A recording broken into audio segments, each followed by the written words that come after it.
pessoal, a gente está aqui nessa live aqui da Casa Amarela, ao vivo, finalzão de culto aqui.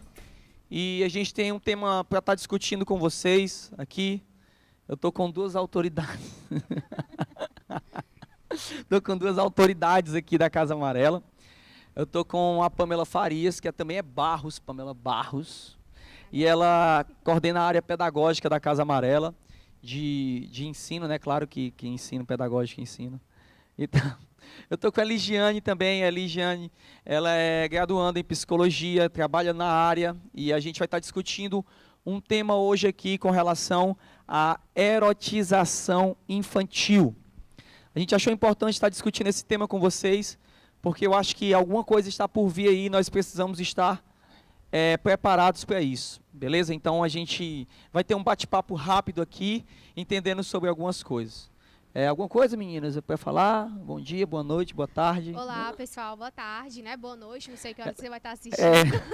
Você é a Pamela. Não, se apresentem, né? Melhor vocês. Eu me chamo Pamela, eu faço parte da Casa Amarela, dos influenciadores. Aqui nós temos um projeto dentro da área educativa, que é a Fábrica dos Influenciadores, e Deus me deu o privilégio de estar coordenando esse projeto, né? E é um prazer estar aqui hoje. Bom dia, boa tarde também, boa noite, boa né? Madrugada. Boa madrugada, enfim. Eu me chamo Ligiane, eu estou me formando em psicologia e eu faço parte da Casa Amarela também, e eu trabalho com infância desde o começo da minha graduação. E aí a gente espera estar aqui tirando algumas dúvidas, né? Falando um pouco, abordando muito esse assunto.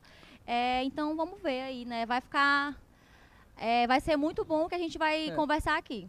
A gente está meio que num estúdio improvisado aqui, eu não vou poder abrir a câmera aqui para vocês verem o que está rolando aqui.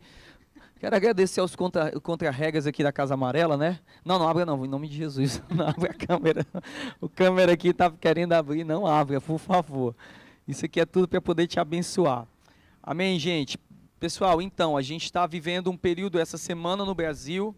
Eu não sei quando você vai estar assistindo esse vídeo, mas esse período que nós estamos vivendo no Brasil está um período bem polêmico, bem conturbado e concernente às crianças, à erotização infantil. Recentemente, a gente teve uma mostra num banco, num teatro financiada por um banco. Eu não sei se foi bem isso, se foi num banco financiado. Bota o microfone na boca, amores. É um espaço de arte que está relacionado à instituição. Que financiado por ela, né, e tal. Em relação com ela. E tal. E aí tivemos também o MAN, né? Que o Museu da Arte Moderna. Museu da Arte Moderna em São Paulo. E na primeira a gente teve uma exposição que era bem sexualizada. E era uma exposição que era mais 18 e foi uma mostra infantil, né? Mostrada para muita criança, e tinha um conteúdo muito sexual, que era zoofilia, era homossexualismo, pedofilia, muita coisa ali impregnada naqueles quadros, naquelas pinturas, naquelas esculturas. E essa semana a gente teve uma mostra no Brasil, uma mostra artística no MAN, da qual colocou crianças para entrar em contato com o corpo de um homem nu. Então, vamos lá. Primeira coisa, pode se expor criança à pornografia? Pode se expor criança ao nu? Sim ou não? Me ajudem nisso. A Pamela está com a resposta aí, está na mão já. Vamos lá. Existe aquele ditado popular, né? Tudo tem limite.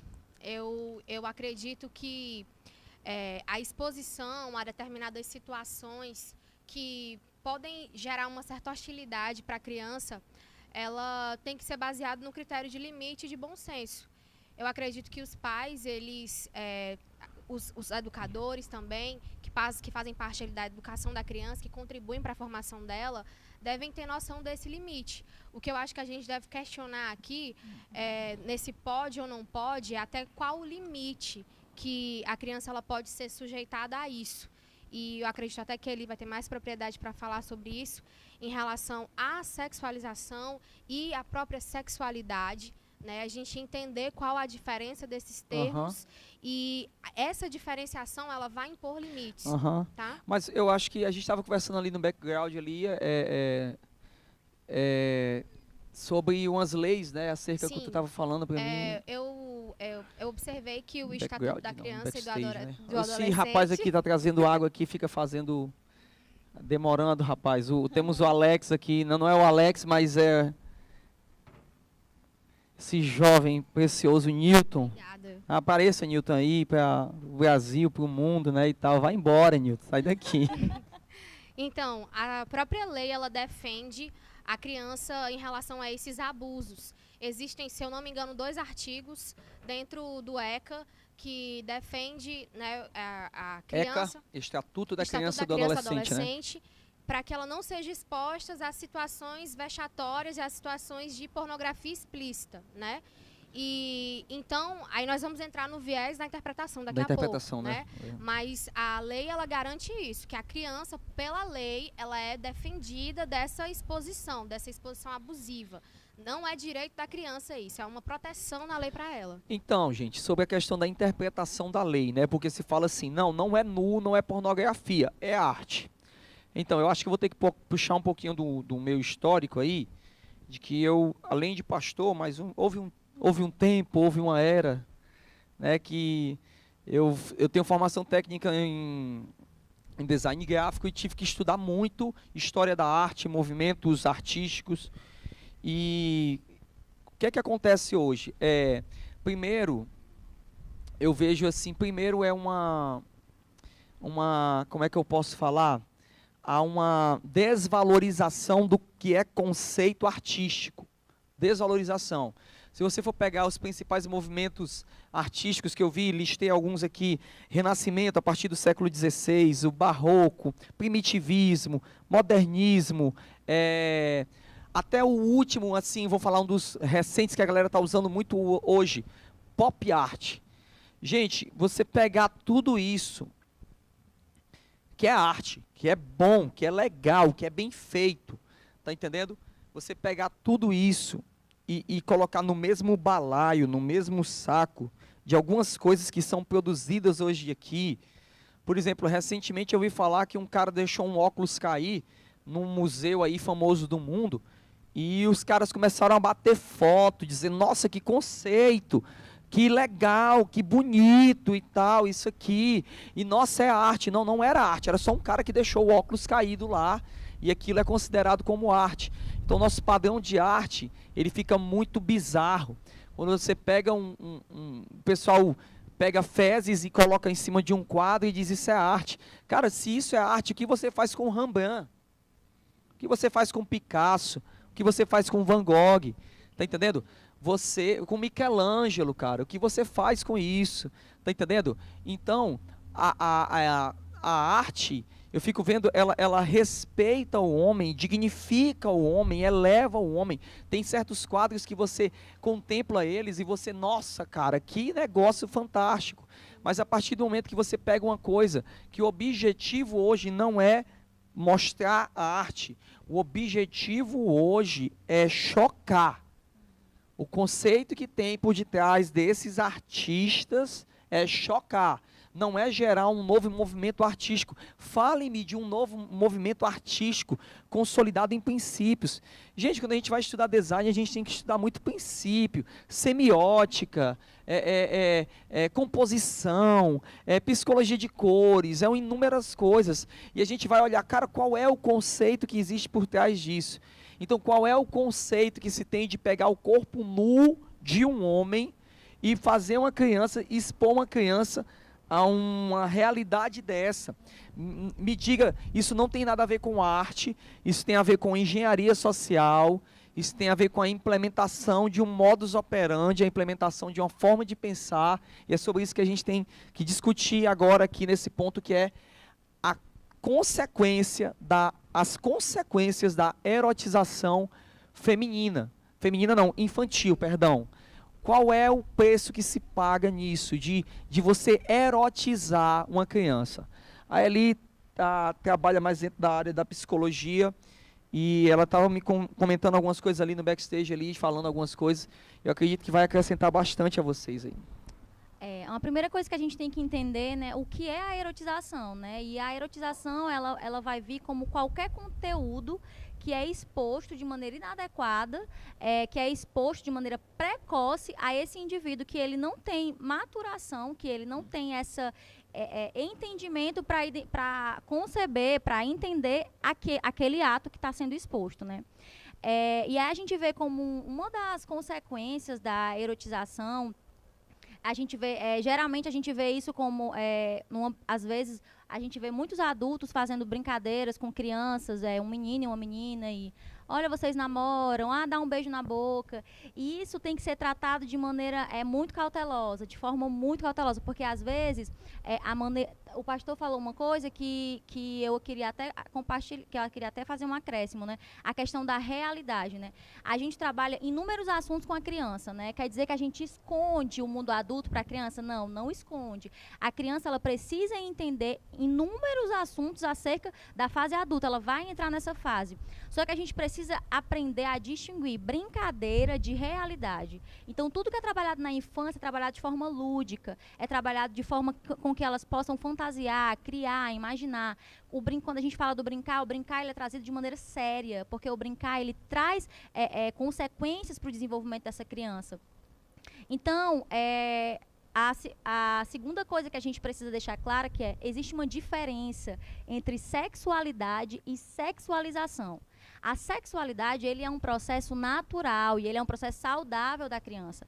A sexualidade é um processo em que os pais, os cuidadores, eles precisam estar... Pode desenvolver na criança, como por exemplo, o pai chega para a menina e fala, filha, você é tão linda, filha, quando você penteia o cabelo, então ele estimula a sexualidade, no caso da menina, é isso? Exatamente. A sexualidade, ela vem para familiarizar a criança com o corpo, para familiarizar não só com esse corpo, mas com o corpo do outro, para que essa criança entenda limites corporais. A sexualidade, ela vem para auxiliar, de certo modo, os pais, os cuidadores. Existem situações que os pais precisam estar atentos e a criança precisa se sentir confiável nos pais para passar essas situações. Por exemplo, onde é que dói, onde é que eu posso tocar, onde eu não posso tocar. Né? Isso então, mesmo. a sexualidade, ela vem para trazer para a criança identificações de que aqui é carinho, aqui é abuso. Vocês entendem? Tô entendendo. Então, a sexualização, ela é diferente. Ela não é um processo natural da criança. A sexualização, ela ocorre de fora para dentro.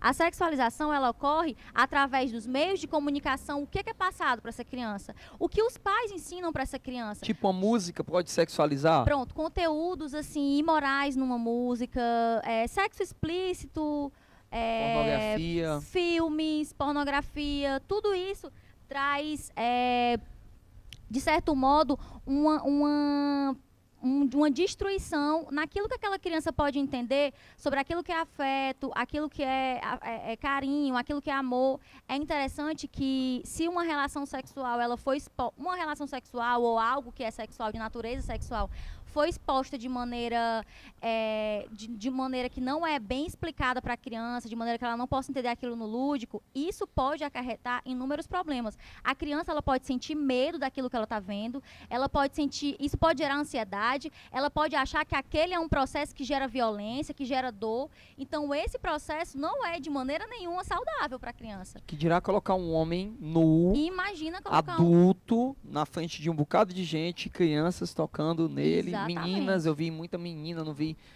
muito menino. Eu vi meninas tocando também, não vi mais Meninas. meninas. Então, se uma criança ela cria uma relação que o corpo nu de um homem pode vir até a mim. O dia que chega o abusador, ela criou Exatamente. Como ela não é ensinada que existem limites entre ela, o corpo dela e o corpo do outro, como é que os pais vão identificar que está acontecendo algum tipo de abuso? Para ela, aquilo ali é completamente natural. Porque ela não aprendeu isso, né? Pamela, tu trabalha com educação, né? Aqui em Fortaleza Isso. também. Sou professora, né, gente, de escola profissionalizante do governo do estado.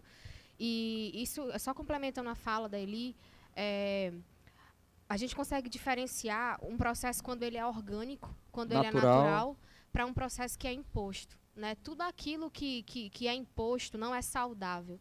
Tudo aquilo isso eu estou falando dessa sexualização, né? Dessa erotização. Tudo aquilo que é imposto, que vem de fora, colocado de uma forma mais dura, mais drástica, forçada, né, em relação à criança ou adolescente, vai gerar várias consequências. Eu lidando com o adolescente, a minha faixa etária de alunos são os adolescentes, eu percebo que existem muitos deles que têm a sua identidade completamente deturpada. Eles não conseguem entender quem são, não conseguem entender o que fazem, não conseguem se enxergar. A gente ministra aulas dentro de um curso de formação técnica. A maioria deles não se identificam naquela profissão, naquela área. E tudo isso é uma desconstrução que foi gerada ao longo da vida, né? E eles chegam numa fase dessa, que é a adolescência, posterior à infância, que é uma fase de escolhas, onde você encontra um indivíduo completamente desnorteado. Despreparado, não tem sem norte, preparo, não tem... né? E é muito triste. É muito triste a gente ver que essa é uma realidade da nação. E em qualquer esfera que você tiver, que você lidar com esse público, você vai observar essa realidade. Então, gente, a gente está aqui comentando com vocês, mas não é para ficar chovendo no molhado. Mas para onde está apontando isso, para onde está caminhando isso. O que é que nós temos entendido? Por isso que a gente decidiu fazer essa live aqui, está gravando aqui, improvisando um estúdio. Porque nós temos entendido algo com relação à nação brasileira, que é muito mais do que política, é muito mais do que ideologia. Mas a gente vê na realidade uma engenharia social, a gente tem visto um planejamento manifesto, e aqui nós entramos para revelar o que temos entendido. Que isso não tem a ver com um grupo seleto de pessoas, mas com uma mentalidade por detrás disso. E isso a gente vê quando a Bíblia fala que o espírito do anticristo, ele já opera. Ele já opera, e nas menções que nós temos correlacionadas ao anticristo, a Bíblia fala que ele se levantará contra tudo aquilo que se chama Deus. Então a gente tem entendido que essa geração, por exemplo, a geração do meu filho, a geração dos nossos filhos, é a geração que vai passar pela maior batalha ideológica que já existiu. Que nós estamos criando filhos, que talvez a gente vai estar deixando os nossos filhos no colégio, e de repente o nosso filho vai ser submetido a um ambiente altamente sexualizado, um ambiente erotizado, que a erotização precoce ela vai emburrecer o indivíduo, ela tira o foco do indivíduo daquilo que realmente é necessário. E qual é a solução para isso? Chegou um tempo de treinamento das nossas famílias. Sabe, nós como pais, nós como responsáveis, precisamos estar conversando com os nossos filhos e preparando os nossos filhos para uma mentalidade não de uma guerra cívica, mas assim, uma guerra de armas, mas uma guerra ideológica, onde é que isso é formado? Por exemplo, a gente vê uma moça que está extremamente suscetível, sabe, a se envolver em relacionamentos perigosos. Por quê? Porque talvez ela não teve a mentalidade de um pai forjando nela: você é amada, você é preciosa, a estima dela, você é linda. Então, como ela não tem isso desenvolvido pela paternidade, pela maternidade, então qualquer marmanjo que chega, ele leva na conversa, e daí a gente tem os problemas que a gente tem. Uma moça que está um dia na mão de um, outro dia na mão de outro, outro dia na mão de outro, várias mãos no mesmo dia. A gente está vendo uma geração de homens que não sabem como se posturar. Por quê? Porque foi lhes privado o que é a figura de um pai, o que é a figura de uma mãe, o conceito familiar. E por que a gente está falando que o anticristo tem tudo a ver com isso? Porque que a mentalidade do anticristo, preparando um mundo para a sua chegada, um mundo que vai bater palmas para ele, vai reconhecer ele como Deus. Por quê? Porque se você destrói a família, você destruiu um dos principais projetos de Deus. Família é a base de tudo. Então a gente quer encorajar você, converse com seus filhos, estabeleça limite para eles, diga: só o papai pode tocar aqui, só a mamãe pode tocar aqui, tá entendendo? Tem esses limites aqui que você não pode ir por causa da sua idade. Gente, com relação à arte, por exemplo, a arte já expressou várias vezes o nu. A questão não é o nu. Aquela exposição que teve do rapaz no lar, ele poderia ficar nu, ele poderia fazer o que ele quisesse, desde que houvesse uma faixa etária ali que estabelecida, maiores de 18 anos. A questão é quando você faz isso com crianças, nós entendemos que tem muito mais do que meramente você pegar é arte por si só. Não, não é arte. É colocando valores muito baixos na sociedade, que se pode tudo, pode fazer tudo. Então a gente entende, sociologicamente falando, que quanto maior o nível de liberdade que uma sociedade tem, quanto maior o seu nível de libertinagem, maior será a barbárie. Ela está caminhando para a barbárie. Gente, vejam exemplos ao redor do mundo, que quanto mais sociedades liberaram coisas, veja a Holanda. A Holanda, que era celebrada por causa dos seus prostíbulos, por causa da liberação da maconha, vá lá olhar hoje. Os caras estão voltando atrás, estão colocando o pé no freio. Por quê? Porque essa libertinagem, ela está destruindo. A falta do fator família forte. Olha o que está fazendo na Europa. Então esse tempo é um tempo de mentorearmos os nossos filhos, trabalharmos de uma forma colocando padrão. E sabe, a gente não é muito de querer entrar na polêmica, mas a gente tem entendido que, como Casa Amarela, nós estamos nos posturando com relação a isso. Somos a favor da família, somos a favor da família tradicional, pai, mãe, existindo. Nem toda família é como era para ser, às vezes não tem um pai ali, mas uma mãe pode ser uma mentora, forjando o seu filho, forjando a sua casa. Às vezes um pai está sem uma mãe, mas ele pode ser um mentor e estabelecer princípios morais saudáveis. Princípios morais. Se você tira a imagem de Deus de uma sociedade, você perde o balance sobre o que é certo e o que é errado. Porque quem vai ser é a figura mediadora. Então não tem como se tirar Deus. Porque se tirar Deus, e aí como é que vai ficar uma sociedade? Como é que vai ficar o padrão do que é bom, do que é ruim, do que é bem, do que é mal? Está entendendo? Então a gente está aqui celebrando a família, encorajando você a lutar pela sua casa, a lutar. É mais do que, sabe, postagem no Facebook, sabe? É preferível que você não poste nada no Facebook, mas sente seu filho, converse com ele, sente com seu sobrinho, sente com seu priminho mais novo, ensine-o, ok? Sente com seu neto, libere padrões e princípios de fé que vão ajudar ele no futuro, na grande batalha que está vindo. Gente, considerações finais, tem alguma coisa? Eu quero reforçar esse pedido, esse apelo que o pastor fez, né? Essa geração é a geração do presente, né? Ela já está aí, ela já está acontecendo. Então vamos olhar para essas crianças, para esses adolescentes, cuidar deles, mentorear eles. Eles precisam de referências, eles precisam de pessoas que apontam o destino. Então, pai, mãe, cuidador, responsável, você está na sua mão conduzir essa geração. Que você tenha esse entendimento dessa importância, desse papel e que você consiga executá-lo no dia a dia. E obrigada pela oportunidade. Eu também quero reforçar essa questão, principalmente aos cuidadores, né? Porque entendam que vocês são a referência do que é amor, do que é afeto, vocês são referência de limites. Então, a gente precisa deixar claro que essa referência precisa vir de dentro do lar, ela não pode vir de fora do lar. Então, quem vai ensinar essas crianças, quem vai ensinar os nossos filhos, somos nós. Então, nós precisamos estabelecer quais limites estarão assim dentro da nossa família. E obrigada também pela oportunidade. Valeu, gente. Até a próxima. Deus abençoe vocês. Amém.